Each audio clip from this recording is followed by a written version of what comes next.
In the last few weeks, there has been a lot of focus on electricity generation. So can you imagine a world without electricity? In fact, it would not be wrong to say that without the generation and transmission of electricity, the modern world as we know it would not exist. So what powers electricity in India? Well, a host of sources from hydel to renewables, but fossil fuels are the main source. Coal and coke generate over 70% of India's daily energy requirement.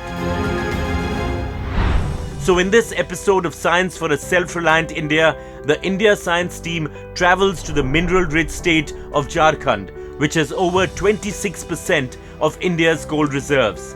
Here we visit the Mini Ratna Central Coalfields Limited, which operates 43 mines across the region. CCL is a subsidiary of Coal India Limited. Here we visit two of India's most significant coal mining areas.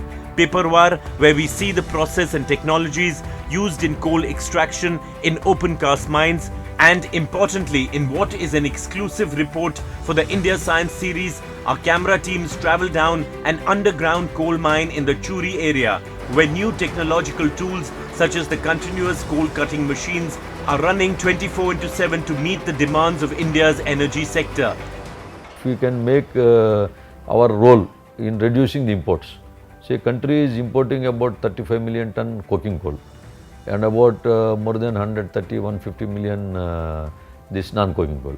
If our share is done, last year say we have done 63 million.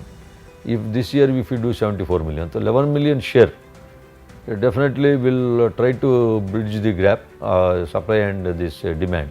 We will try to reduce the import coal by achieving our targets or doing more coal.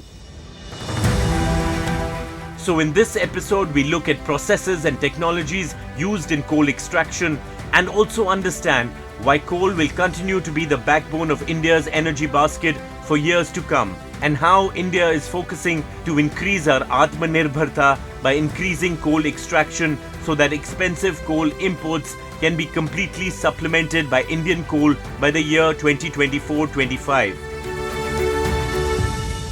This and lots more on Science for a Self-Reliant India, so keep watching.